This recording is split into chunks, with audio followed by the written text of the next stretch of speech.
kesempatan. Semester pengangkut Mary Farida M.Com. Di sini saya ingin memperkenalkan diri. Saya Mini Margareta dan ada rekan saya Jailani, Elsa Mangkiasari, satu lagi Yulia Sari tidak dapat hadir. Selanjutnya materi ini akan dijelaskan oleh Jailani.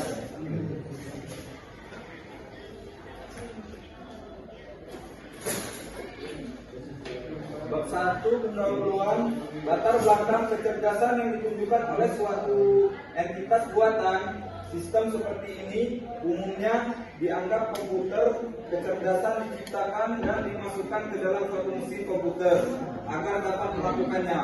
Pekerjaan seperti yang dapat dilakukan manusia, beberapa macam bidang yang menggunakan kecerdasan buatan antara lain sistem pakar, permainan komputer game, logika, push, jaringan, strap, tiruan, dan robotika. B. Tujuan. Dalam penyusun makalah ini, kami berharap agar pembaca dapat mengetahui apa itu kecerdasan buatan dan macam-macamnya untuk kehidupan kita. Walaupun mungkin dalam penyusunan makalah ini masih banyak kekurangan, kami berharap agar semua pembaca berminat untuk membacanya dan mempelajari tentang kecerdasan buatan yang saat ini sangatlah perlu dipelajari. Karena banyak sekali masalah yang begitu kompleks yang tidak mampu dipecahkan ataupun dilakukan manusia untuk menyelesaikan semua masalah itu dengan kemampuan manusia sendiri. Untuk itu kecerdasan buatan yang dirancang khusus agar dapat berpikir dan bertindak seperti manusia, mampu membantu manusia yang mempunyai keterbatasan seperti otak manusia yang hanya mampu berpikir secara frekuensi kira-kira 100 HS, dan karena manusia mempunyai rasa capai, bandingkan dengan komputer mampu mengolah data dengan frekuensi 4. Komputer yang tidak mempunyai rasa capai walaupun mengelola data yang sama secara berulang-ulang.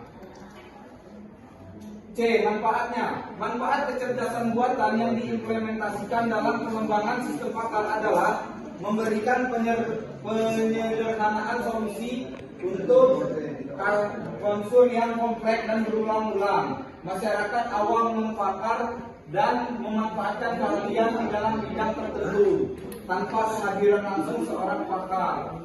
Meningkatkan produktivitas kerja, yaitu bertambah efisien pekerjaan tertentu serta hasil solusi kerja. Penghematan waktu dalam menyelesaikan masalah yang kompleks memungkinkan penggabungan berbagai bidang pengetahuan dari berbagai sistem pakar untuk dikombinasikan. Pengetahuan dari seorang pakar dapat dikomunikasikan tanpa ada batas waktu.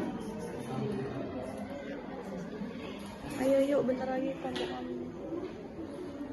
Selanjutnya, sejarah dan perkembangan sistem pakar.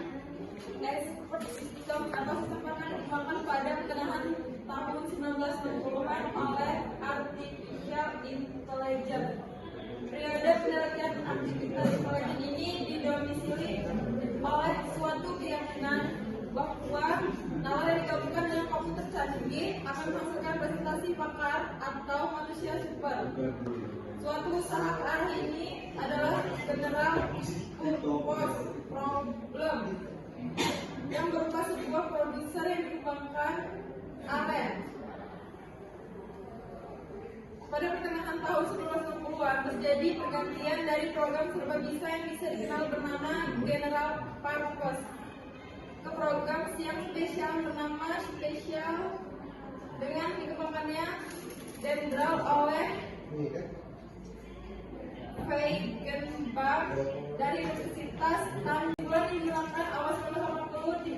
Teknologi sistem pakar yang mula-mula dibatasi oleh suasana pandemi mulai muncul sebagai aplikasi komersial, khususnya Excel yang dikembangkan dari R1 oleh Digital yang dikembangkan oleh General Electric. B. Pengertian sistem pakar. Sistem pakar berasal dari dua kata, yaitu sistem pakar, sistem dan pakar. Sistem adalah berupaya menekankan pada keefektivitasnya untuk mencapai suatu tujuan. Sedangkan pakar adalah seorang ahli suatu bidang. Sistem pakar adalah suatu sistem komputer yang dirancang agar dapat melakukan penalaran seperti layaknya seseorang pakar pada suatu bidang keahlian tertentu. Sistem pakar merupakan salah satu bidang teknik kecerdasan buatan yang cukup diminati karena penerapannya berbagai bidang, baik bidang ilmu maupun pengetahuan bisnis. Ciri-ciri sistem pakar: 1. Terbatas pada domain keahlian tertentu. 2. Dapat memberikan penawaran untuk data yang tidak pasti. 3. Dapat mengumpulkan rangkaian alasan-alasan yang diberikan dengan cara yang dapat dipahami. 4. Berdasarkan pada kaidah atau role tertentu. 5. Dirancang untuk dapat dikembangkan secara bertahap. 6. Keluarnya bersifat ajuran. D. Kategori masalah sistem pakar. Masalah-masalah yang dapat diselesaikan dengan sistem pakar diantaranya: interpretasi, membuat kesimpulan atau deskripsi dari kesimpulan data mentah. 2. Prediksi, memproyeksikan akibat-akibat yang dimungkinkan dari situasi-situasi tertentu. 3. Diagnosis, menentukan penyebab malforward finding, melacakkan ke depan. Forward finding merupakan kebaikan dari backward finding, yaitu mulai dari kumpulan data menuju kesimpulan suatu kasus. Kesimpulan dibawa berdasarkan fakta-fakta yang diketahui atau briefan. 4. User interface, antarmuka pemakaian. Antarmuka pemakaian adalah bagian penghubung antara program sistem pakar dengan memakai bagian lainnya, memungkinkan pengguna untuk memasuki instruksi dan informasi ke dalam sistem pakar secara menjelaskan kesimpulannya. Kemudian selanjutnya adalah penolakan bunyi.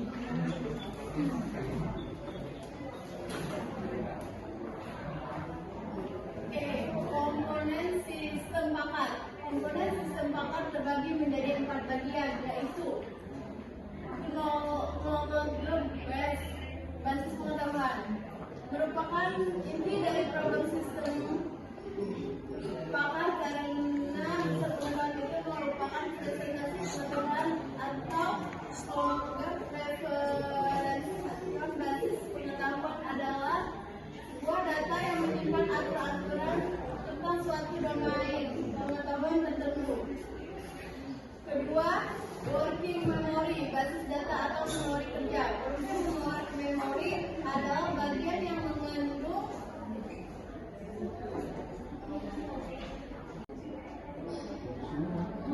fakta awal pada saat sistem beroperasi maupun fakta-fakta pada saat pengambilan kesimpulan sedang dilaksanakan selama sistem pakar beroperasi basis data.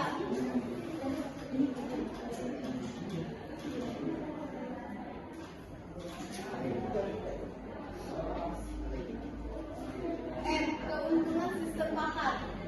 Secara garis besar banyak manfaat yang dapat diambil dengan adanya sistem pakar, antara lain: 1. Memungkinkan orang awam bisa mengerjakan pekerjaan para ahli. 2. Bisa melakukan proses secara berulang secara otomatis. 3. Menyimpan pengetahuan dan keahlian para pakar. 4. Meningkatkan output produktivitas. 5. Meningkatkan kualitas. 6. Mampu mengambil dan melestarikan keahlian para pakar. 7. Mampu beroperasi dalam lingkungan berbahaya. 8. Memiliki kemampuan untuk mengakses pengetahuan. 9. Memiliki reliabilitas. 10. Meningkatkan kapabilitas sistem komputer. 11. Memiliki kemampuan untuk bekerja dengan informasi yang tidak lengkap dan mengandung ketidakpastian. 12. Sebagai media pelengkap dalam pelatihan. 13. Meningkatkan dalam penyelesaian masalah. 4. Menghemat waktu dalam mengambil keputusan. G. Kelemahan sistem pakar. 1. Biaya yang diperlukan untuk membuat dan memeliharanya sangat mahal. 2. Sulit dikembangkan. Hal ini tentu saja erat kaitannya dengan ketersediaan pakar di bidangnya. 3. Sistem pakar tidak 100% bernilai benar. Selanjutnya, bab 3 penutup. Kesimpulan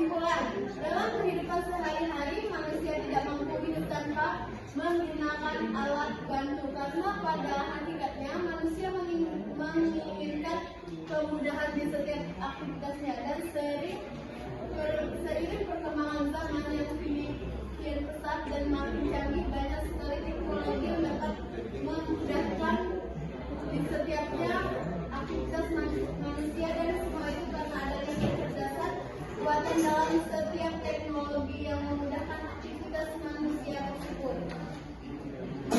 Pada masing-masing kecerdasan buatan tersebut memiliki peranan khusus dalam kehidupan, sehingga dulu dianggap susah dan tidak mampu diselesaikan karena keterbatasan manusia, sekarang menjadi lebih mudah. Dalam berbagai bidang seperti bidang kesehatan, perekonomian global, otomotif, dan banyak hal video yang sering kita mainkan, bekerja seperti otak manusia untuk mengingat dan menyimpan data. Adapun saran, dengan berkembangnya zaman yang penuh dengan inovasi dan kecanggihan teknologi, manfaatnya apa yang ada untuk meningkatkan aktivitas kita yang mungkin tidak mampu dengan kemampuan kita. Terima kasih. Baik, terima kasih. Itulah presentasi dari kelompok 4. Apabila ada kekurangan, saya mohon maaf dan saya akhiri. Wabillahi taufiq hidayah. Wassalamualaikum warahmatullahi wabarakatuh.